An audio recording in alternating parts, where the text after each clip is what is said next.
Нефтебаза в Тикси готовится к навигации 2014 года, однако здесь до сих пор нет лаборатории для определения качества поступающих нефтепродуктов. Подробнее в следующем материале.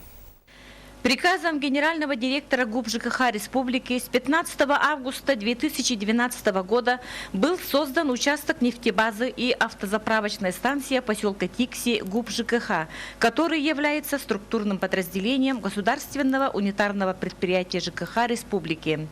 В настоящее время на участке работают 38 человек. Основным видом деятельности является прием, отпуск и хранение нефтепродуктов, а также обслуживание всех предприятий через автозаправочную станцию. В парке находится 22 емкости. Завоз нефтепродуктов осуществляется в период навигации водным путем с июля по октябрь месяцы. Поставщиками являются открытое акционерное общество «Саханефтегазбыт» и «Туймада-нефть». В будущем планируется продажа нефтепродуктов населению. Но в основном у нас проблемы сейчас договор должен заключить с Саханефтегазбытом или Туймадом-нефть. ГУП ЖКХ заключает с Саханефтегазбытом, и тогда у нас будет реализация нефтепродуктов, бензин 92 у нас в АЗС.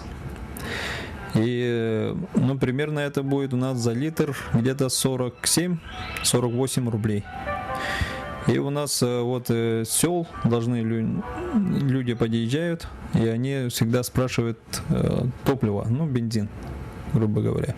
И у нас здесь пока коммерческого бензина нету, и люди должны закупить с Туймада-нефть в городе Якутске.